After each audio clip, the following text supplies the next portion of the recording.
Hi అండి. Welcome back to our channel. ఈ వీడియోలో ఐరన్ కడాయిను ఎలా సీజనింగ్ చేసుకోవాలో చూసేద్దామండి. అది కాకుండా పర్ఫెక్ట్‌గా అలా చేసుకోవడం వల్ల దోసలు కూడా చాలా బాగా వస్తాయండి.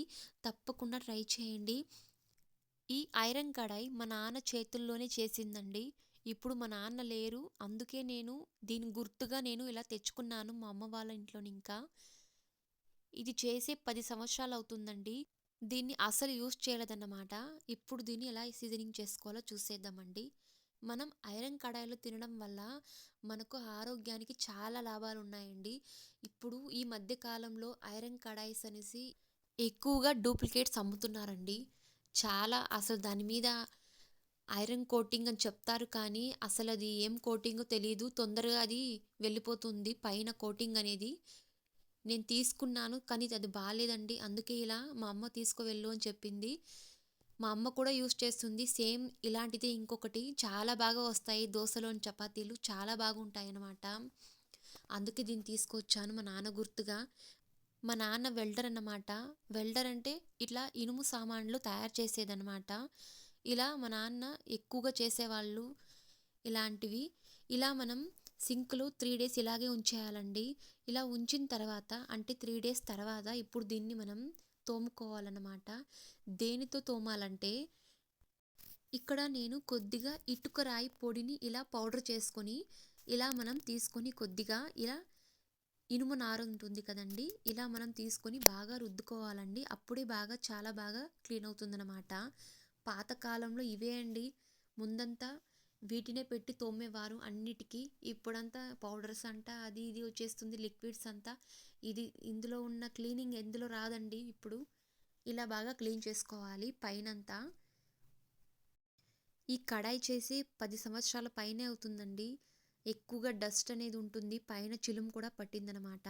దీన్ని బాగా ఇలా ఇటుకరాయి పొడితో క్లీన్ చేసేస్తే బాగా క్లీన్ అయిపోతుందండి. ఇలా మీరు క్లీన్ చేసుకోండి. ఇలా అంతా క్లీన్ చేసుకున్న తర్వాత ఇప్పుడు ఒకసారి వాటర్‌లో బాగా వాష్ చేసేయండి. ఇలా అంతా క్లీన్ చేసుకున్న తర్వాత ఇటుకరాయి పొడికే చాలా బాగా క్లీన్ అయిపోయి ఉంటుంది. చూడండి చాలా బాగా క్లీన్ అయింది. పైన ఉన్న ఇదంతా. అలా అంతా క్లీన్ చేసుకున్న తర్వాత ఇలా స్టవ్ వెలిగించుకొని పెనాన్ని పైన పెట్టుకొని బాగా కాల్చుకోవాలండి.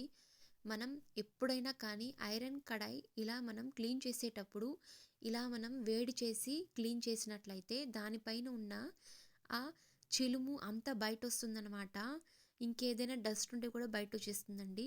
ఇలా మనం చేయడం వల్ల దోసలు కూడా చాలా బాగా వస్తాయి. ఇలా కొద్దిగా వాటర్ యాడ్ చేసి ఇలా కొద్దిగా ఇటుకరాయి పొడి యాడ్ చేసి ఇలా ఇనుము నారు ఉంటుంది కదా! ఇలా బాగా రుద్దుకోవాలండి. కొద్దిగా జాగ్రత్తగా రుద్దుకోండి. కాలిపోయి ఉంటుంది. ఇలా స్పూన్‌తో ఇలా క్లీన్ చేసుకోండి. ఇలా బాగా రుద్దుకోండి కొద్ది కొద్దిగా వాటర్‌ని యాడ్ చేసి. ఇది కొద్దిగా చల్లారింది. అందుకే చేతిలో ఇలా రుద్దుకుంటున్నాను. బాగా కాలాలండి పెనం అనేది.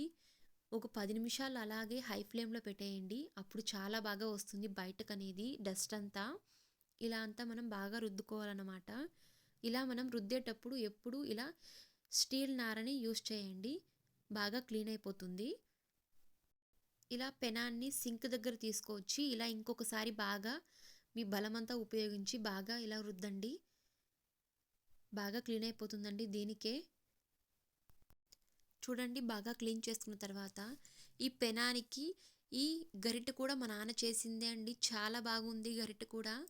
చాలా స్మూత్‌గా ఉంది. మనం దోసలు తీయడానికి కూడా చాలా బాగుందన్నమాట. చూడండి కత్తిలాగా ఉంది చూడ్డానికి. కానీ కోసుకోదు. కానీ ఫినిషింగ్ బాగా చేశారన్నమాట. చేతిలో పట్టుకోవడానికి, ఎత్తడానికి కూడా చాలా బాగుంది. ఇలా అంతా మనం క్లీన్ చేసుకున్న తర్వాత ఇప్పుడు ఇప్పుడు పెనాన్ని స్టవ్ మీద పెట్టి ఇలా కాల్చుకోండి మొదట బాగా. ఇలా అంతా కాల్చుకున్న తర్వాత దీని మీద కొద్దిగా ఆయిల్ యాడ్ చేసుకోండి. ఇలా అంతా బాగా స్ప్రెడ్ అవ్వాలన్నమాట. బాగా కాలిన పెనం మీదే ఆయిల్ వేయాలండి. ఇలా వేయడం వల్ల ఇంకేదైనా డస్ట్ ఉంటే కూడా బయటకొచ్చేస్తుందండి. ఇలా అంతా మనం సీజనింగ్ చేసుకోవాలన్నమాట. ఇలా బాగా రుద్దండి ఒకసారి.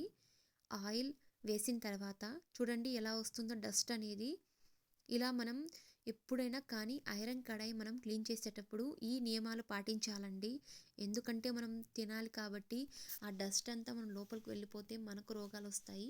ఇలా మనం సీజనింగ్ చేసుకుంటే అవన్నీ వెళ్ళిపోతాయి. తర్వాత మనం హ్యాపీగా దోసలు వేసుకోవచ్చండి. చూడండి ఎలా వస్తుందో. ఇలా అంతా మనం బాగా ఇలా కాల్చుకున్న తర్వాత ఆయిల్‌ను ఇప్పుడు దీన్ని ఒకసారి వాష్ చేసేయండి. ఇలా వాష్ చేసిన తర్వాత ఇక దీన్ని దోసలు వేసుకోవడమే. ఇప్పుడు ఇది పర్ఫెక్ట్‌గా బాగా క్లీన్ అయిపోయిందన్నమాట. మనం ఇంకా హ్యాపీగా దోసలు వేసుకోవచ్చు. కానీ మొదటిసారి రాదండి దోసలనేవి. 2, 3 టైం అయిన తర్వాతనే దోసలొస్తాయన్నమాట. మనం దోస పిండి వేసిన తర్వాత తిప్పేటప్పుడు చాలా బాగా వస్తాయి. కానీ ఎత్తేటప్పుడు రాదనమాట. ఒక 3, 4 టైమ్స్ అలా మనం వేస్తూ ఉంటే దోసలనేవి బాగా పర్ఫెక్ట్‌గా వస్తాయన్నమాట.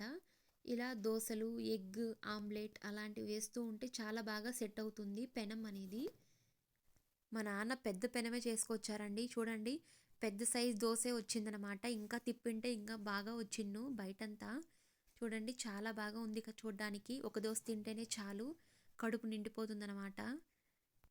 అంతే అండి. ఇలా మనం చాలా సింపుల్‌గా ఐరన్ తవ్వాను చాలా ఈజీగా మనం ఇలా క్లీన్ చేసుకోవచ్చండి.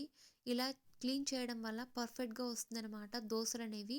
కానీ మనం ఇలా క్లీన్ చేసుకోవడం వల్ల చాలా మంచిదనమాట మన ఆరోగ్యానికి కూడా. తప్పకుండా ట్రై చేయండి.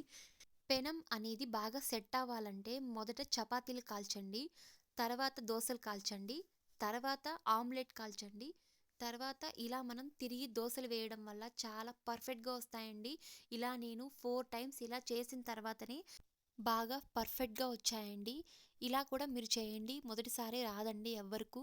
ఇలా మనం 3 లేదా 4 టైమ్స్ ఇలా మనం ఏదైనా డిషెస్ చేయడం వల్ల సెట్ అవుతుందండి పెనం అనేది. తప్పకుండా ట్రై చేయండి. ఇలా మనం ఎక్కువగా నాన్ స్టిక్ తవ్వానే యూజ్ చేస్తామండి. అలా చేయకుండా ఇలా మనం ఐరన్ కడాయిని యూజ్ చేయడం మంచిదన్నమాట. తప్పకుండా ట్రై చేయండి. మరిన్ని ఇలాంటి వీడియోస్ కోసం ప్లీజ్ ఛానల్‌ని సబ్స్క్రైబ్ చేసి సపోర్ట్ చేయండి.